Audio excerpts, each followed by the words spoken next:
After 4 years of war, the final battle was here. We brought our best to face our enemy. We brought our ships, our people, our ingenuity, our courage. But the Klingons brought something more. They brought Leviathans. The Klingons had unleashed their dreadnought, the D7, and it wreaked havoc upon us. And Karn and his forces were massed to end the fight in the most brutal way possible. And we all knew the very survival of the Federation was at stake. But I was not going to let it end that way, and I was not alone.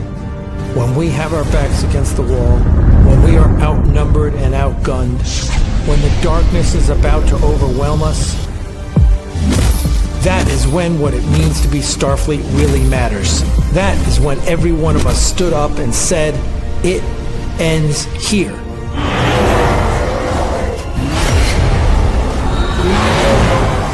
At Axanar.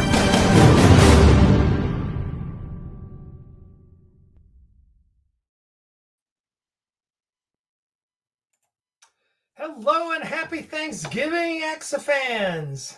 I hope everyone is doing well. It is hopefully a good Thanksgiving for all of you. It was a good Thanksgiving for me. It was very relaxing. I didn't do anything. Crystal and I went out for dinner at this diner that has a really nice upscale diner, and it was absolutely fantastic turkey dinner. So that was all great. Let's see, who do we got here? Justine Banks. When is this happening? It's well, you need to follow the we do these video updates all the time, and all you got to do is watch one of them, and we tell you everything that's happening every time. So really encourage you all to watch the update videos on the Axanar show. I mean, we there's only so much we can do here. We post them everywhere, and it's on our YouTube channel. So really, please check those out, and you'll get fully updated on what's happening. I will talk about it tonight too. Val, how are you doing? It's great to see you, Val. I hope you're doing great. Would love to catch up. And there's Paul. Paul, hope you are doing well. Michael Weir. Weir, how you doing? And Michael Weir's here. I'm a long time donor and supporter of the channel. Michael, hope you are doing great. Only see half my. You only see. Oh, you know what? It is. I bet it's because of the way you're. What are you watching it on? Let's see. Are you watching it? Let's see what it looks like. Oh, you know what it is? It's because of this. It's this new thing where you must be watching on a phone, so hopefully it's better now. They just added it. We use StreamYard to live stream. StreamYard just added this thing where there's a vertical presentation as well for phones. I'm assuming it's for phones, and so I can see it, what it looks like on a phone as well. So there you go. Hopefully that's better now. If you're on a PC, there's no reason it should be vertical. You should see the full screen. So if you're on a desktop or a laptop or anything, this is full screen. So you should see the Cisco computer here. You should see Colonial One over here. Anyway, but good. Hope everyone's doing well. Let's see, just checking in. Oh, we had a shoot last weekend. We did an insert shot. We were supposed to do two insert shots, one for episode 4 and one for episode 5. Unfortunately, Nadia Robertson, who you may know as Admiral Kovalenko in Daedalus, she got in a car accident the day before the shoot, so we had to cancel. She's okay. Her car is not damaged. She just backed up into someone.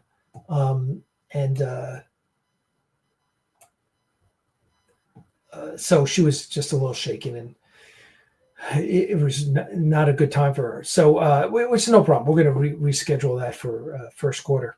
For those of you who are asking, episode 4 should be out in Q1. I don't. It could be as early as late January. It'll depend. I'm still waiting to talk to Dave Lanyon about our executive producer about timing and release, and I don't think we're going to do a red carpet premiere other than at a convention for episode 4. So we have a couple of convention options we're talking about, and then episode 5, knock wood, we're going to be. I don't know if this is working, but we'll knock it anyway. So episode 5 will be obviously San Diego Comic-Con, and we're preparing for that now. There you go. That's kind of what's happening there. So episode 4, Q1, episode 5, what's that? End of Q2, beginning of Q3. Episode 4 is coming along great, and I'm going to show you a bit of it right now. If you're watching the vertical on a phone or something, sorry. But I queued this up, and I'm going to give you a little. I'm going to give you a little bit of honey here.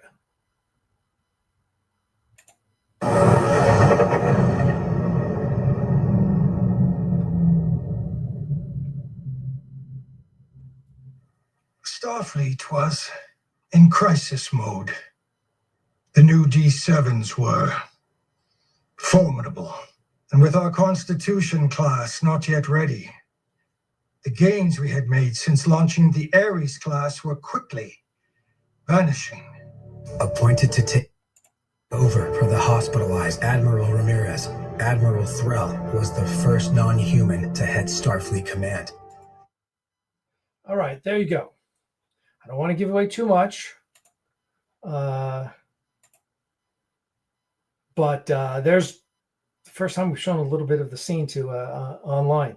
But there you go. That is Admiral Threll. That is Steve McCage is the actor who you may know if you're a Stargate fan. He was what was he? He was in the first couple seasons. Makepeace. He was Colonel Makepeace, Major Colonel, whatever he was. Anyway, and he is actually Steve Einat's nephew. Steve Einat, the original Garth of Izar from Whom Gods Destroy. Yeah, that's his nephew. So we reached out to him. We were introduced to him by Linda Alexander and reached out to him. And he came back. He was an amazing guy. Not only that, he was an amazing actor. It was funny because they were running behind on the day he was shooting. I don't know what it was, but they got way behind with lighting, and it was just the setup was just not going well. So they get to him, and we're like at least an hour behind. And he's like, "Look, can I just run through all my lines at once?" And they were like, "Sure, let's take a shot at it." And he goes, and it was pitch perfect, every single line, and like what you're going to see in episode 4 and 5 is like his first take because they were so damn good. And all of a sudden they're like, "Well, we're caught up." Steve's wrapped in like a half hour. It was amazing. And he was just the nicest guy. So there you go. We Sturm asked that we had them custom made by a friend of ours. So yeah, there you go. And the cool thing also, if you've seen Captain Trask, who let's see if I can. God, I'm glad I cut it off there. I can't show you the rest of that. Can't show you that. That stuff I just can't show you. Okay, I'll show you Trask. Here's another scene, which we've shown the VFX before. Let me show this to you again, or let me show you. Here's another scene from episode 4.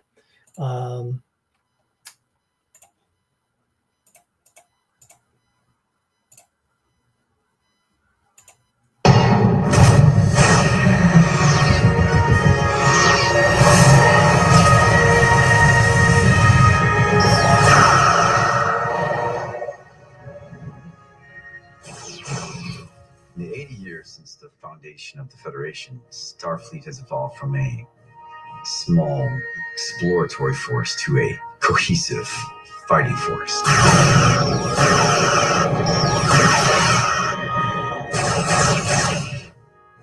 A large part of that was because of the relationship between the captains. Okay, so there you go. And obviously we use both types of Andorian antennas, which I thought would be cool, right? Those, Sturm, we got those off Etsy. Yeah, I can get you the info if you know. The Enterprise style antenna we got off Etsy.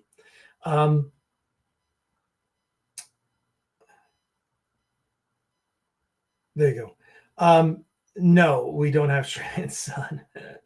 So there you go. Yeah. So there's some sneak peeks on episode 4. I've got another one I'll show you here is we've got some great. Let me close episode 4. Yeah, episode 4 is almost finished. Let me show you all. Now, I think I've shared this in the Patreon campaign.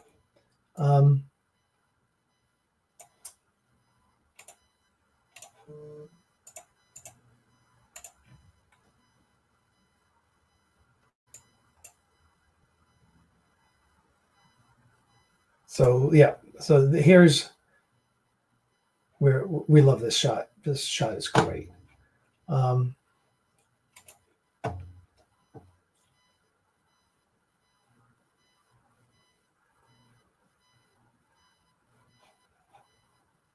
There you go. So there's another shot from episode 4. I'm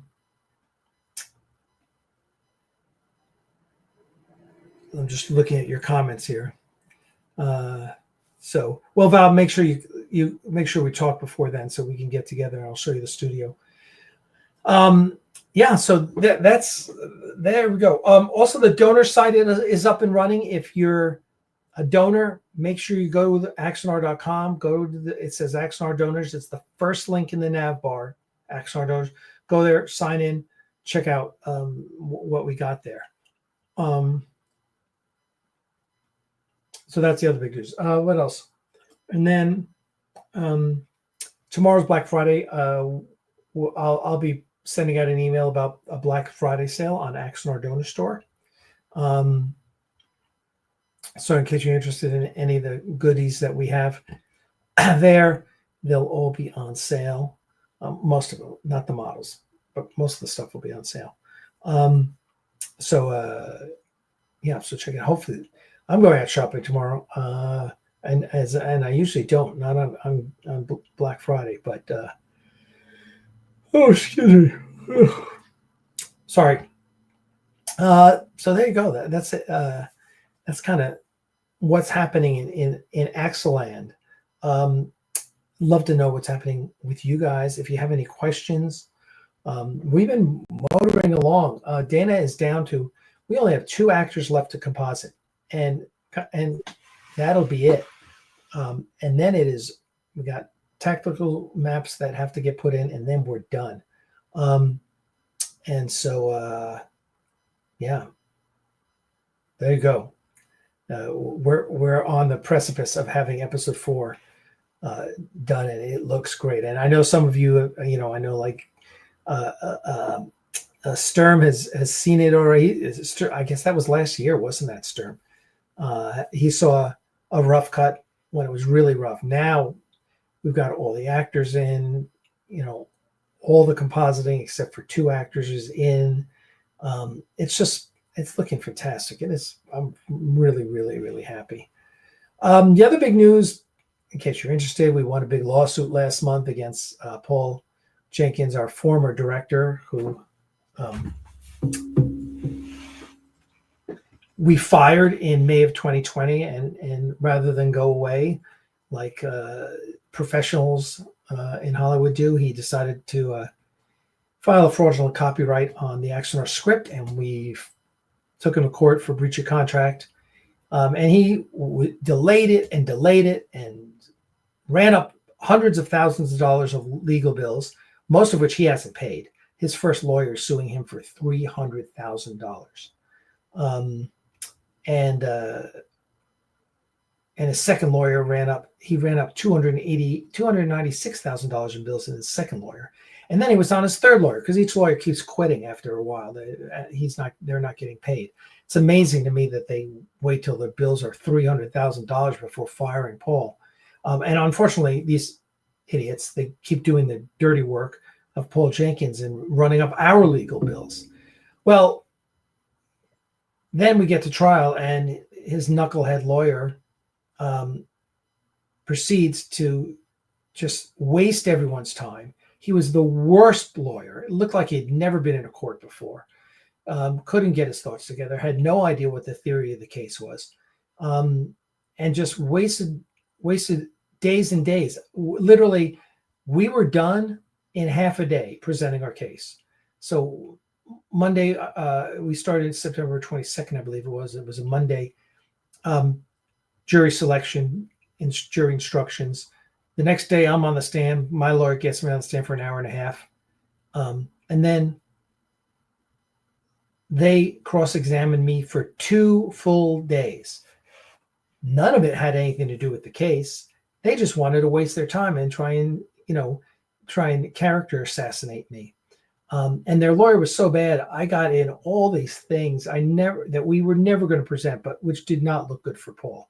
But got in lots and lots of things because the lawyer just didn't know how to handle a witness. So anyway, 2 days later, they start. My attorney's like, we rest, and they then proceeded to spend the next week. I think they spent Monday, Tuesday, Wednesday, Thursday, Friday, Monday, Tuesday, Wednesday. They spent 4 days. They spent 4 days presenting witnesses that had nothing to do with the case. Nothing. And this is the problem. These guys had no clue. Paul Jenkins was running it in his narcissistic delusions. He thought he could, run a legal case. Paul was on the stand for 2 days, did nothing but character assassinate me. And there was actually a lawyer on our jury.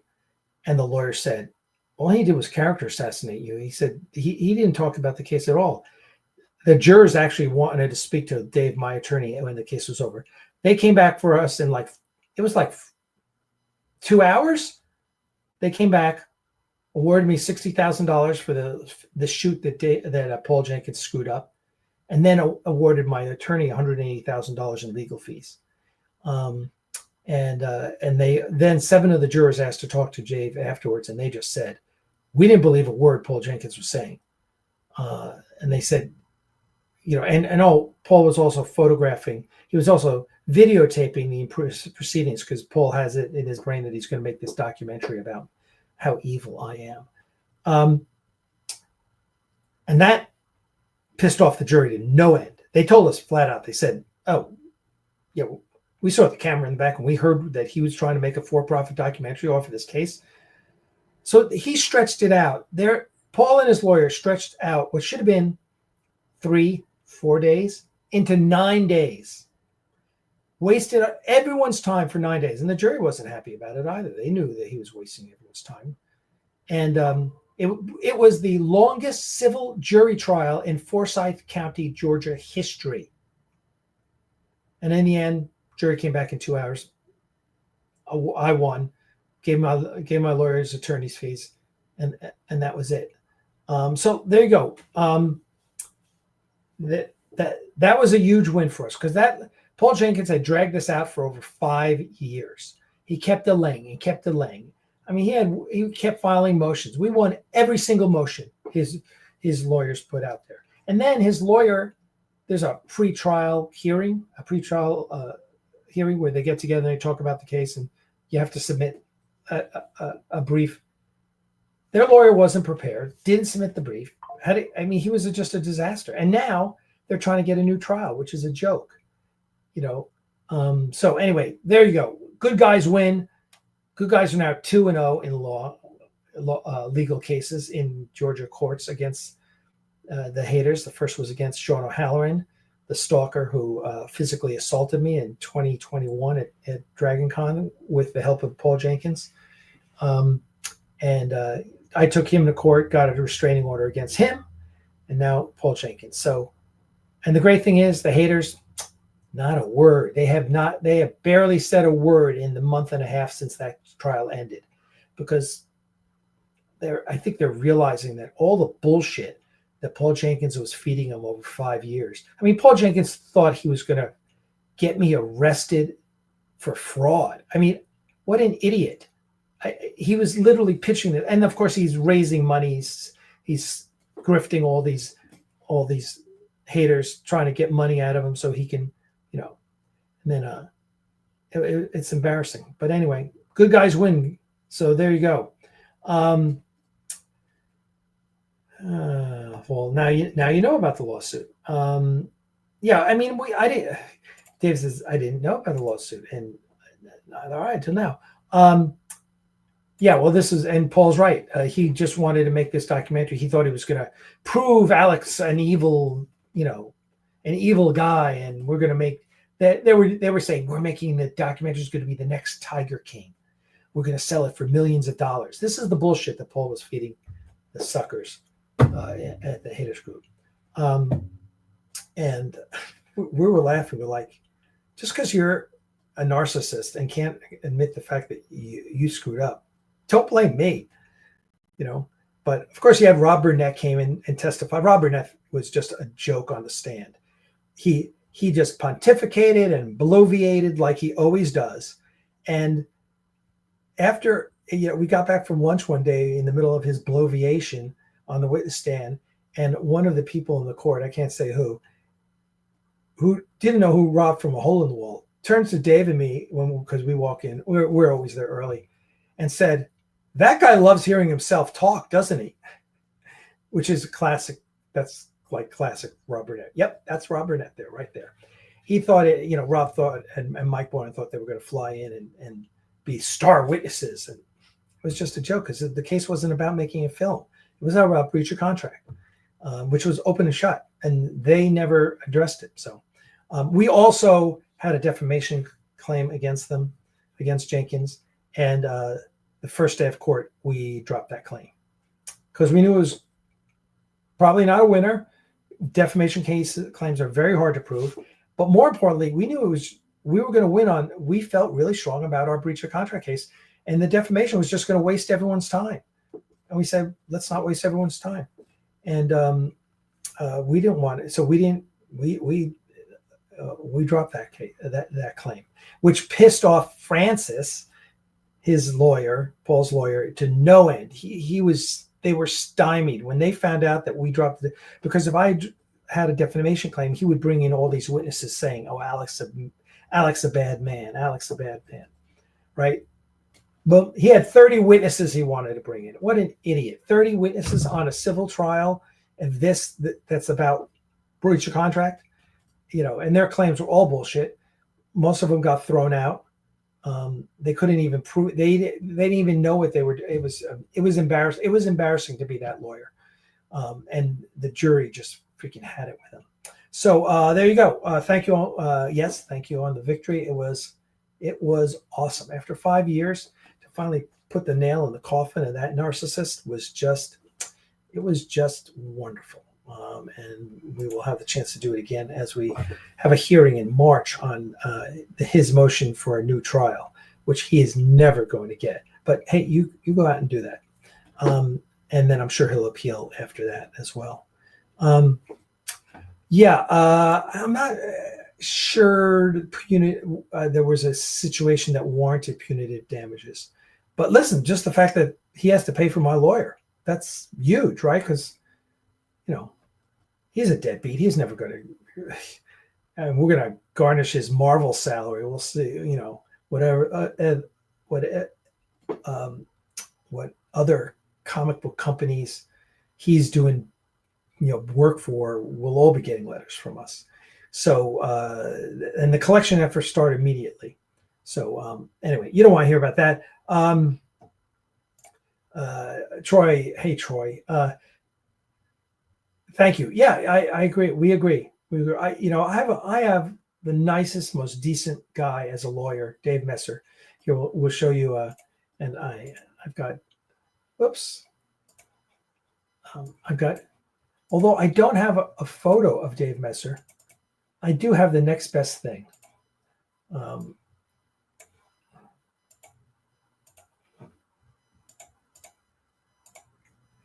Yep, there's Dave Messer. I did a pop figure for him off of on ChatGPT, as I was doing for a lot of people, and the great thing was it's spot on. I swear, you could look at this, photo, and you could pick Dave out of a crowd of 1,000 people. You'd go, it's that guy right there. It's great. He loved it. He absolutely loved this, and posted it on the victory. He posted this on the office of his office door, and it was something like, "That'll be Admiral to you," or something funny like that. Dave is, I call him the Admiral. He's just amazing. He's such a good guy, because listen, I went to law school, so I can be dangerous in that case. And I would say, what about this? And what about, and so many times he said, that's not part of the case. Nope, we're just going to focus on this. And I said, okay, you're the boss. You're the Admiral. I'm not here for the ride. I'm just riding along here. And he was always right. And his closing argument was spectacular. His closing argument was, I told him it should be taught at Harvard Business School, because it was so simplistic. And so, like, he wasn't talking down. He was just talking in a way that everyone understood what he was getting at. It was great. There is a Funko Pop of me. I've done. Have you not seen it? It's my Facebook. It is my Facebook. Let me see if I can pop it. I have one on my. Where's that? I have a whole folder of pop figures. Val, you need to send me a photo. I'll do a Funko Pop of you.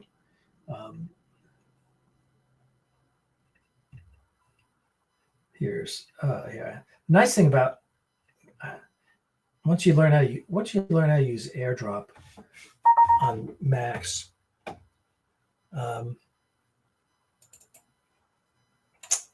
So.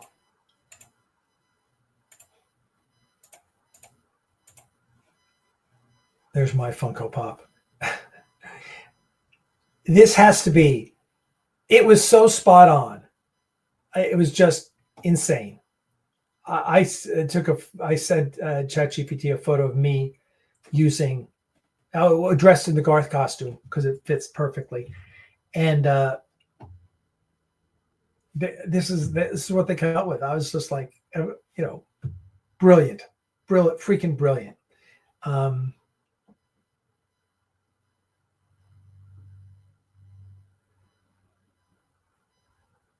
There you go. So, Val, send me your photo, and I'll do a Funko Pop of you.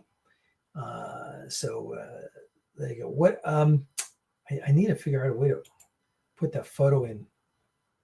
I'll make a little.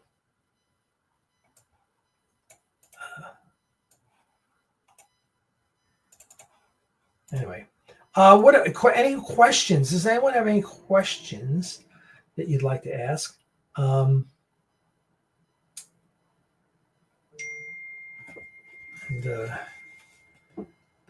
who's shopping for Black Friday?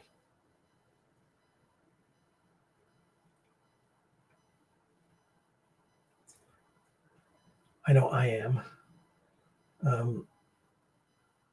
Chris and I were going to give each other like one big gift, because I wanted this watch, and she's like, well, you can buy me a tattoo. And I was like, okay. And then I started finding things for her that were like perfect for her. I was like, yeah, about that whole Christmas gift idea, buy your own tattoo. I've got other great shit for you. So so I'm going to buy more stuff, because and a couple other people that I have to buy gifts for. So I don't know. I usually don't go out on Black Friday, but I will tomorrow.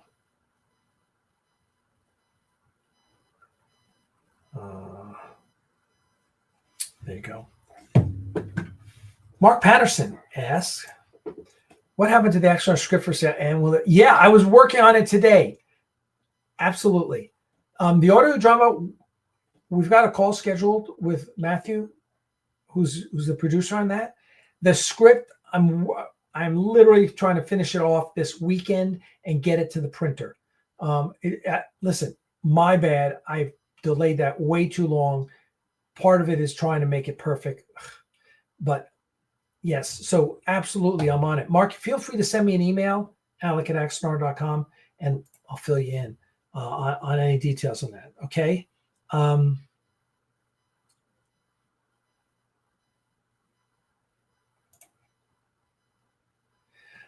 yeah, I mean, rising cost of physical media. Yeah, I mean, I've priced out how much it's going to cost to do the Blu-ray for all donors, and it's not cheap. But what are you going to do? That's I know the Voyager documentary is having problems. Yeah, I've heard. I don't follow it at all. I guess the documentary was years ago. The Kickstarter. I don't know anything about it. So yeah.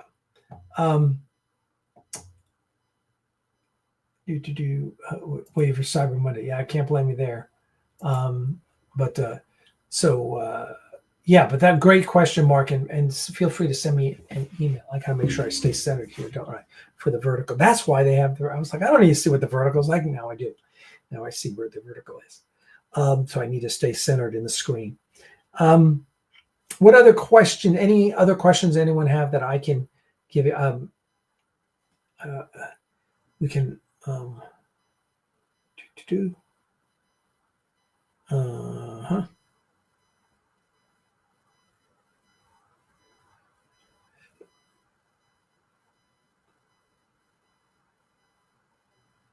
just reading your comments. So it's let me tell you, I know, and I feel for you. You know, some of you. Axanar the novel. Mark, you're asking all the great questions. That's a great question, and there's a very good long answer for that I don't want to get into until we release. A lot depends on the continuing relationship with Skydance, and once we iron that out, we're very listen. We are totally excited. My understanding is Kurtzman is out. I know it's just rumor right now, but what I'm hearing is he is gone, and I don't think he ever had a chance. Listen, we can rehash this to the end of the time. I think the good news is that they're going to make the Kurtzman universe an alternate universe, just like the Kelvin universe, which is what I've been advocating forever. Yes, the answer here is yes. But I won't know more till I actually have my sit down with them. I think that there is a way forward that benefits Skydance enormously. And we would like to take advantage of that. We already have, I would love to do another project in Star Trek. I already know what that project is. I actually have two, but one would be a slam dunk. And I have a way for them to do it. And let us do it, and it would be enormously profitable for them. So I'm going to keep my fingers crossed. The important thing is getting out these next two episodes because it's right now. Listen, I'm fully cognizant of the fact that it's been 11 years. Well, let's see, it's been 10 years since the lawsuit. Next month will be 10 years. And so it's 11 since our first Kickstarter for the movie. So, listen, I'm very cognizant of, I still have to deal with idiots online who say, no, you haven't done anything. Well, okay, well, you have, listen, Interlude wouldn't have gotten made without us. Okay. Icarus Factor is us. There's one film we put out. Yes, it's a short. Daedalus, there's two films we made. That's a short. and episode 4 will be out, and that I think that'll just shut a lot of people up. And I think it'll be good. I mean, we during the shoot this weekend, we had someone there or 2 guys there who had not seen the rough cut. They were, they weren't insiders, and they saw the rough cut, and it was fun to watch them watch the rough cut and see their reactions, because their reactions were like, "Holy shit!" They were thrilled, and we know we watched it. It was fun to watch it with them because we were watching not as in an editing mode. We were watching as fans, and totally excited. Totally excited. So there you go.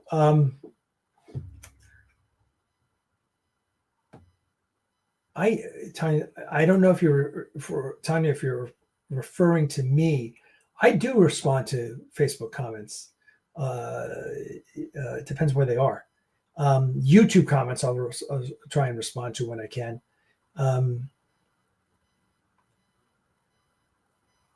Yes, Arthur, there are DVDs of Prelude, Blu-rays and DVDs of Prelude. They're on our store, so you can get them there. We are still here. Yes, we are. And I think next year is going to be the big year for us. So keep your fingers crossed. We're excited. We are excited. What else? Yes. Any other questions? I mean, it's only 7:39. So what I can do is I certainly can pull up. I can pull up some video for us to watch. Oh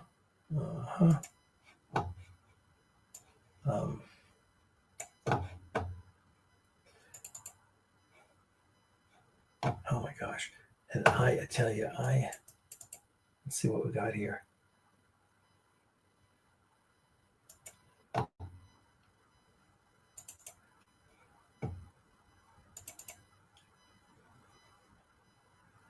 All right, let's go through some of the, since we kind of finished all the questions up.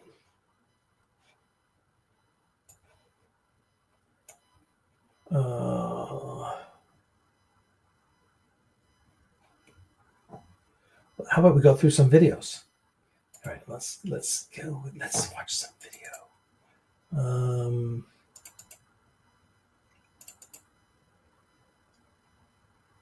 You saw the trailer at the beginning of the show. Oh, not there.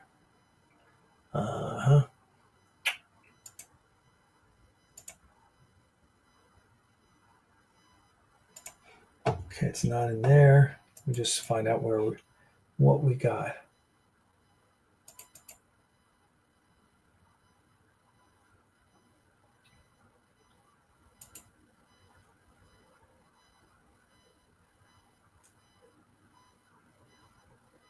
So let me make sure this is.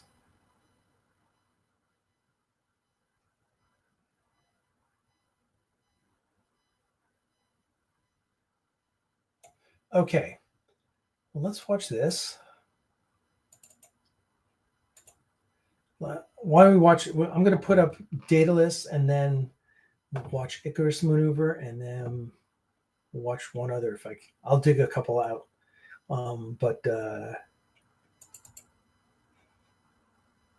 Yes. All right, here we go. Let's watch Icarus first. No, I'm sorry, Daedalus first. Here we go. This is a galaxy-wide transmission of the United Federation of Planets. The Starfleet Historical Society, in conjunction with Memory Alpha, brings you Ships of Starfleet, the Daedalus class hospital refit. The Romulan War, the seminal event in the creation of the Federation as we know it. And at the forefront of that conflict, the Daedalus-class starship. The X-class Warp 5 ship was the most famous class of ship in the war. The Enterprise's adventures under Captain Archer had made that ship an icon. Well, as war was approaching with the Romulans, Earth needed to build starships quickly and in great numbers. The Daedalus was designed to fill a variety of roles. Heavily shielded and hardened against the Romulan hacking of 10 years earlier, what it lacked in speed, it made up for in flexibility and survivability. So 80 years later, when the war with the Klingon Empire broke out, it was the logical choice to refit for hospital ships, which were desperately needed. Well, just like the Liberty ships of the Second World War, the Daedalus-class ship was mothballed rather than scrapped. Our top technical personnel worked with the Starfleet Corps of Engineers. They put in every piece of equipment that our medical team could use. And after the refit, well, the ship had better capabilities than that of a small starbase. Our ships have the most advanced medical facilities anywhere in the known universe. Well, once the specs were finalized, it took less than 60 days to get the first refit launched. After that, we were launching a refit Daedalus every week. A year into the war, we ran out of hulls. Vulcan, Andorian, human, Telluride, whatever race was coming towards us, our staff was ready to handle them. The hospital ships were probably the greatest unsung heroes of the war. Our crew was even ready to work on the Klingons. And while our medical teams made up the bulk of the crew, we had Starfleet personnel manning the ships. Many of us were disappointed to be serving on hospital ships.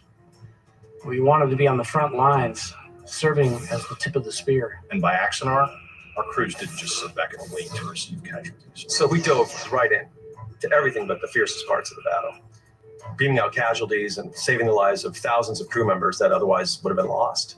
No one wanted to be just an ambulance driver. We were Starfleet. We needed to make a difference. So we created our own tactics to save more lives. And that often meant doing things that were somewhat unconventional.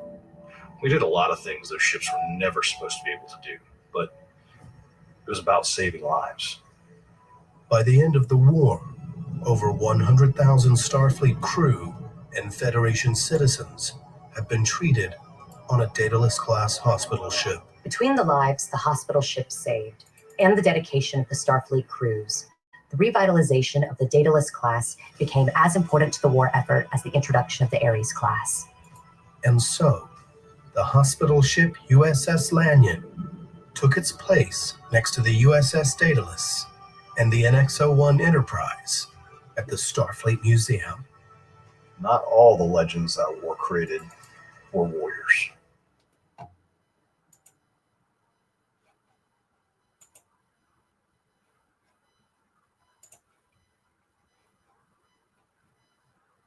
Oh.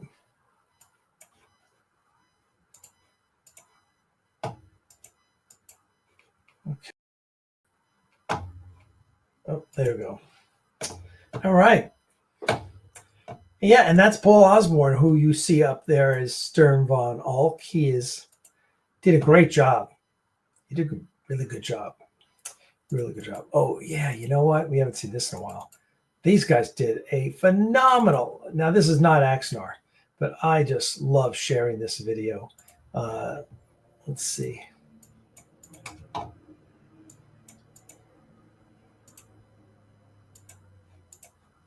All right.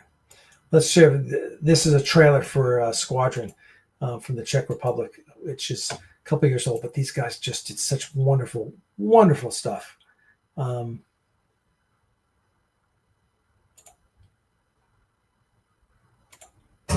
You will command the whole squadron, and Minneapolis is going to be your flagship. Rear Admiral Nansen. Our task is to take over the patrol in this sector and stabilize the situation.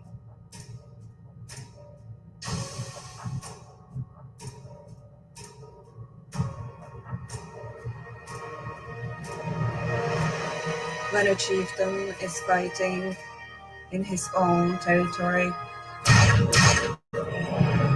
it is dispersed ground.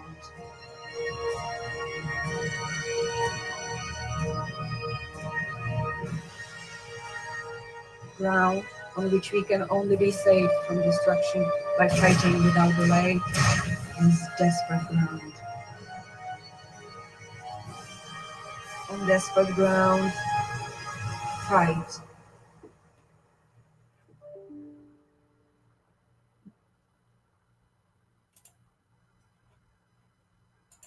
Okay, you got to go. If you haven't seen Squadron, it is one of the best fan films I think I've ever seen. I absolutely love it.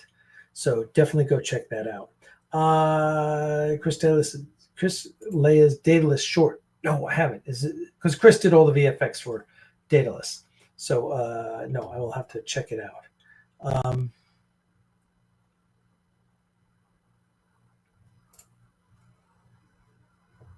Oh, okay. Yep. That is that's Heroes, which we let's see. All right, which is unfinished. So I'm gonna ask you guys to forgive me for this being unfinished, but we're talking about getting it finished now. I just had another conversation with Josh. But yeah, let's watch that.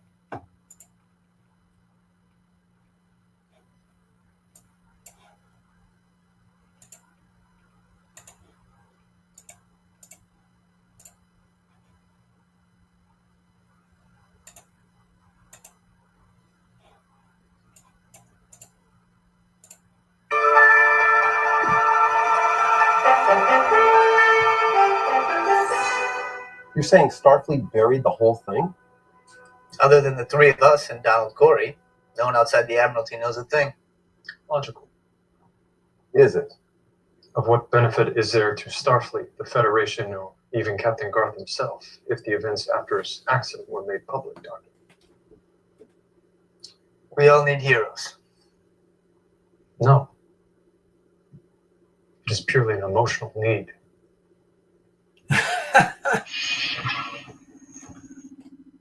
Mr. Scott? Steady, Jim. Ready for transport, sir. Energize, Mr. Scott.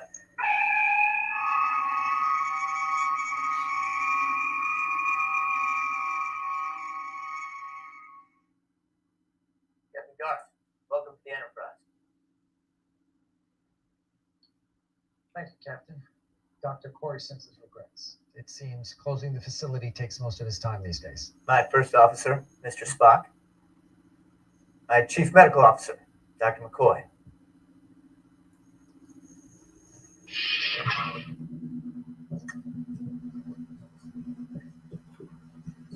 I take it it's not your first time aboard the Enterprise, sir. No.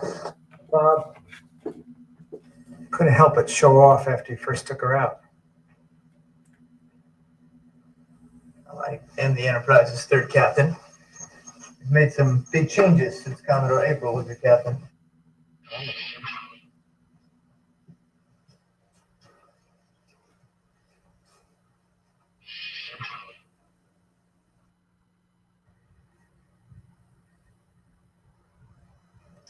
I've arranged a dinner in your honor in the officers' mess at 1900. McCoy should have you fully dissected by then.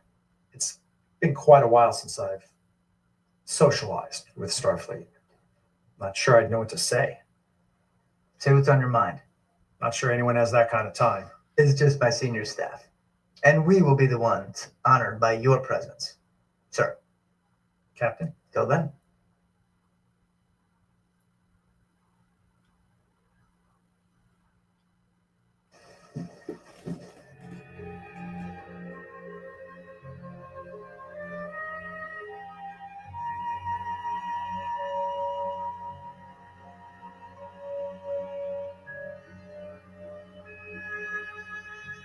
He has no recollection of anything from the time of the accident until the time we were last here.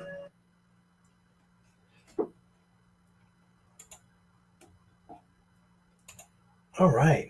There you go. We don't show that often. There's a scene that wasn't shot, where we literally, Josh and I have talked about reshooting that one scene. So we will, I really would like to, and there's footage that there's other footage that could be used to finish it, but I want to finish it the way I wrote it. Yeah, that was a Norway class ship in Squadron. Oh yeah, I have a lot of thoughts on that. I have written extensively about it.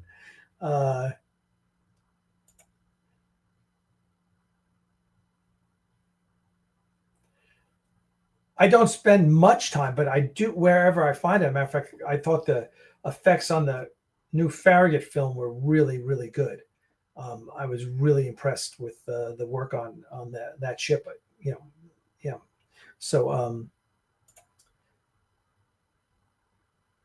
I don't think I did in Cosmic Stream. I think am I on camera in Cosmic Stream?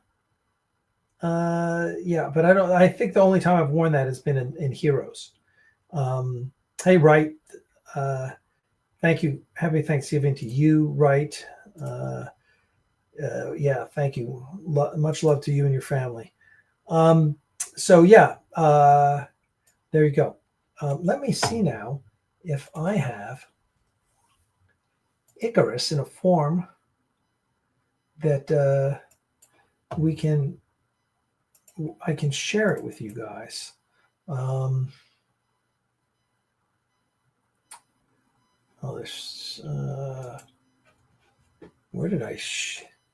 Where did I show it last time?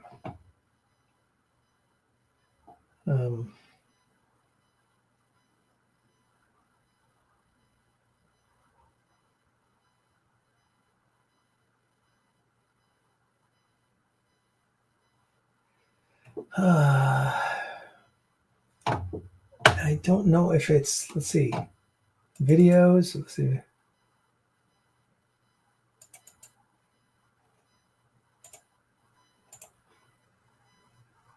That's not it.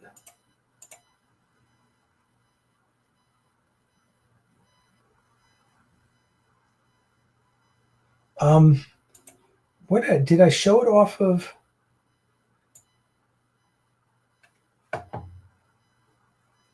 Let me see. Did I show it off of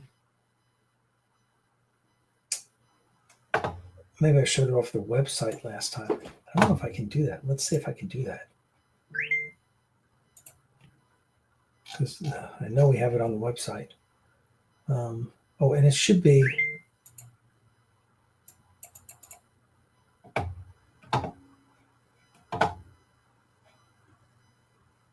Okay, I think I can.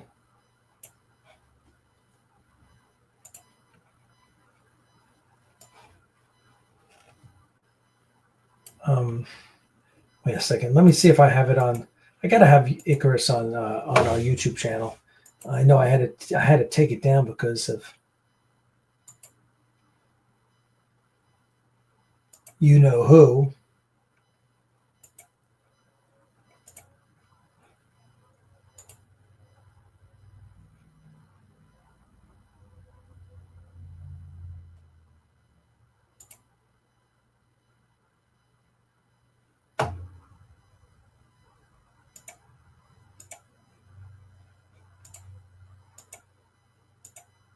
Hold on 1 second and let me get this over.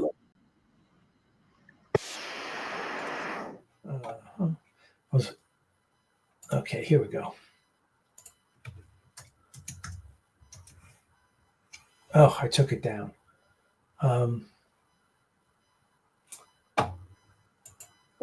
Wait a second. Is this the right channel? Nope. I'm like, why are there no videos in this channel? All right, now let's try here.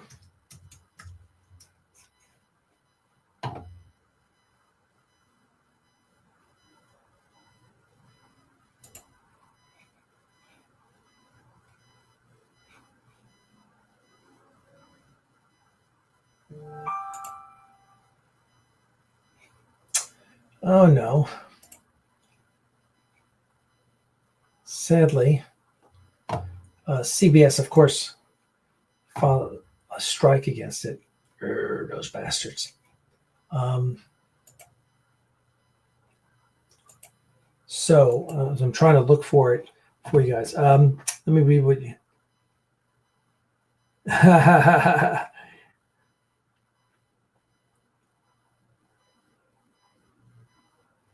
Okay. That's interesting. I will have to check that out, David. I'm not familiar with that. 1 second, as let's just try and get it off of.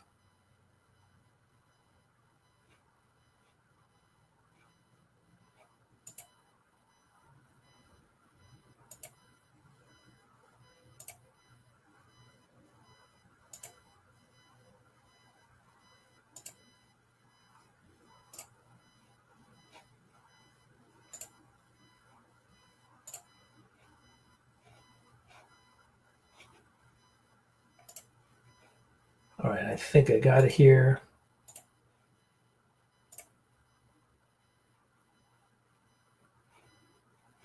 Or not.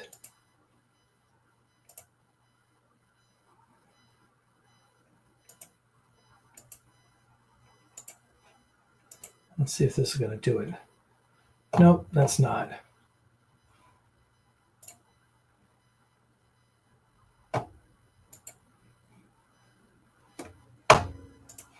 Let me try again. I know this can be boring, but give me some time.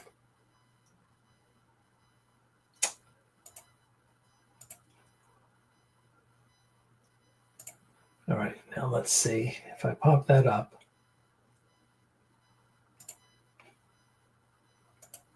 There we go. Let's make that full screen and action.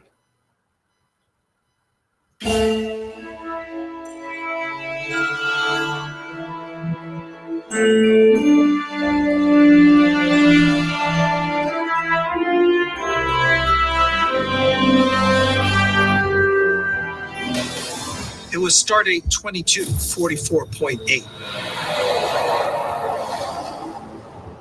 We responded to a distress call from the Apollo. We warped into a graveyard. Captain on the bridge. We knew the Klingons were there. We just didn't know where. Sit rep, Ken. Shields are up, weapons are ready, but we're having trouble spotting them. What about our ships? Gone, sir. 2 D6s inbound high, bearing 136 degrees. Red alert! They're opening fire. Incoming torpedoes. Evasive, full impulse.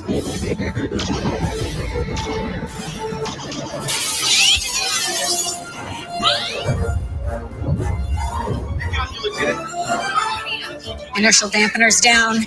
Secondaries online. Bridge engineering. Alexei, we just lost it. I'm on it. 5 minutes. And I also need... Reserve power to phasers. Mr. DeVille, get us 50 clicks above the nearest D6.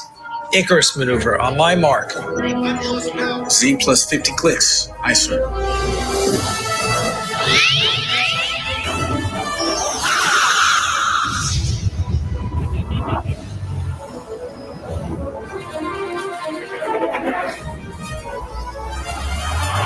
Closest hostile port shields down to 33%. Target port nacelle, Tara. Target locked. Stand by tractor beam. Tractor beam. Aye. Shield power fluctuating, Captain. We've lost power to communications. We're losing lateral starboard thrusters. Make it count, Corey. I always do. In position in 5, 4, 3, 2, 1. Icarus, mark.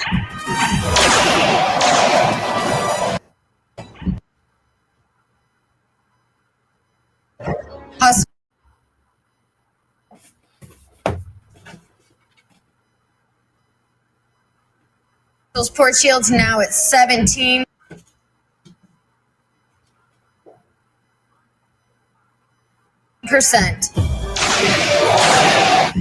They're down.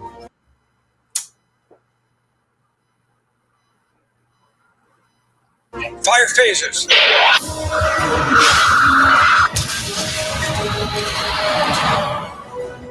It's all you, Commander. Got it. Steady, Mr. Gaville. Let's see their shields stop this. Engage auxiliary tower to the deflector array. Now, Mr. DeVille.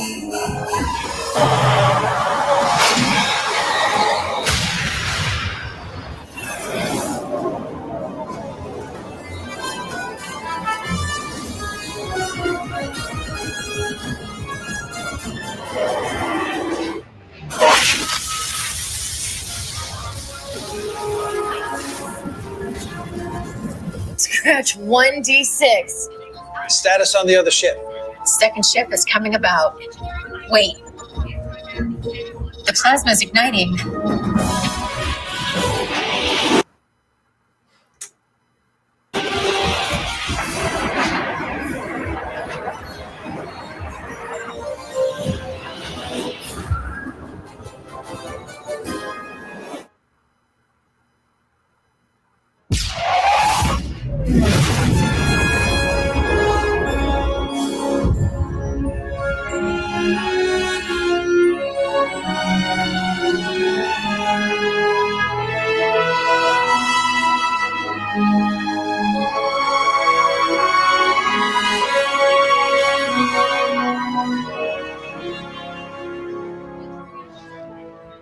Damn, that's not something you see every day.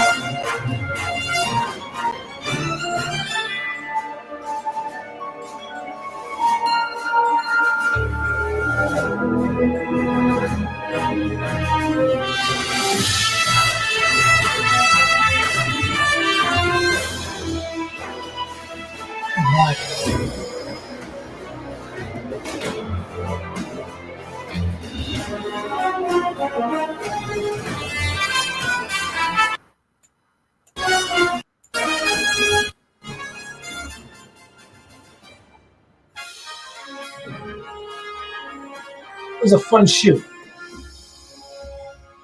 All right, let's see what else you guys got to say.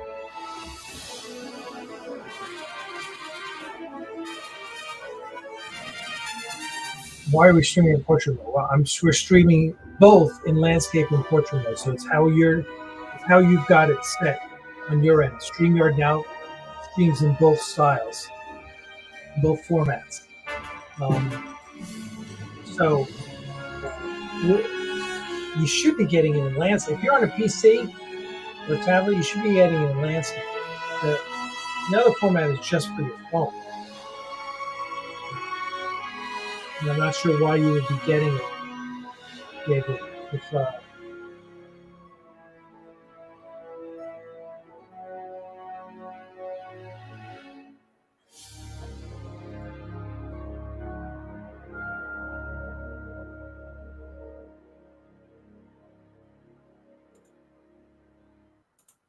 all right. Good question. She's an alien. That's why. Yeah. So she's actually a shapeshifter. She is an Antosian. So and that's important. It's good you saw that. You'll see more of it in episode 5, and it's really important. So hang on to that. Yeah, Paul, we're going to be released. Yeah, Paul, Jeff and I just talked about that. It's contingent on Skydance, but yes, the answer is yes.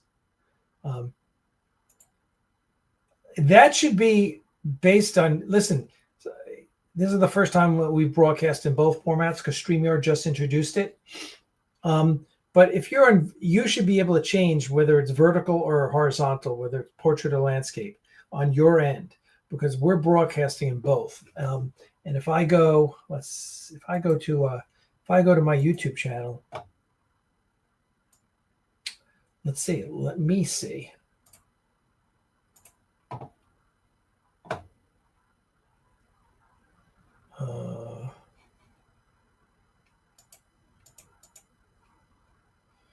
I'm going to go to my channel. I'm going to watch. Let's see the live. Oh, okay. There you go. Whoops.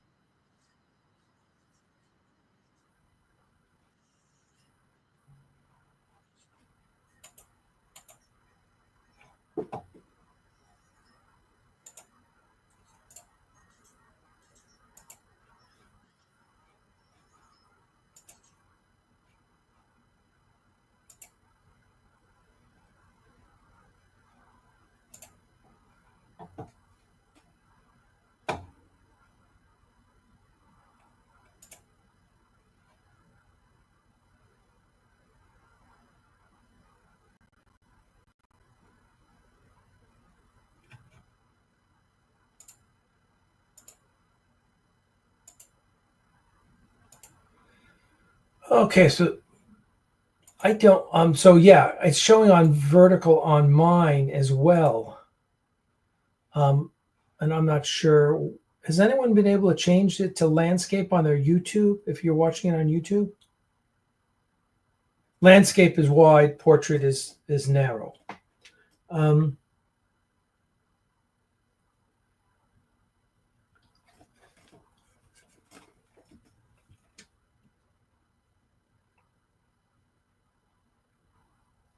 Oh, that, yes, Paul, that's the tunic I wore in Cosmic Stream. So there you go.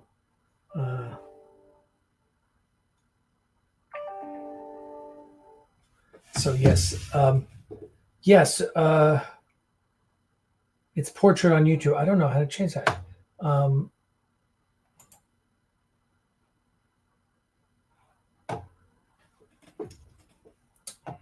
Right.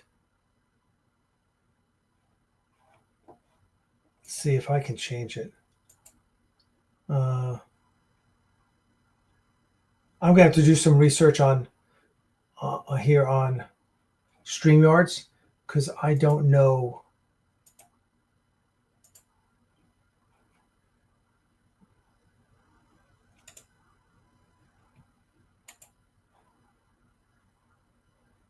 Let me see. I'm checking here.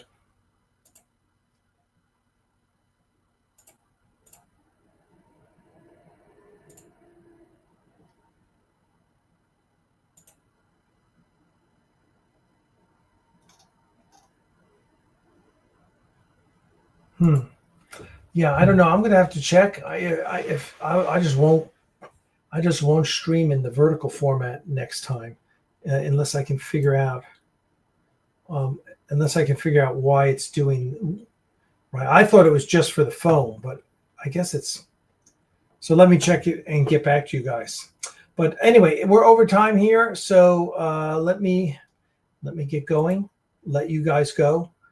We may be back this weekend. I want to thank you all for joining me tonight. And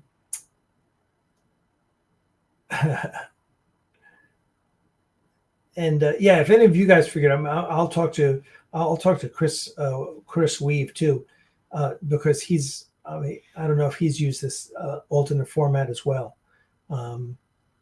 So I'll check and get back to you guys. All right. Listen.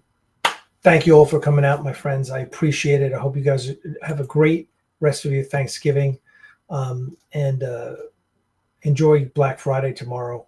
And we'll touch base with you then, okay? As always, my friends, live long and prosper. Thanks.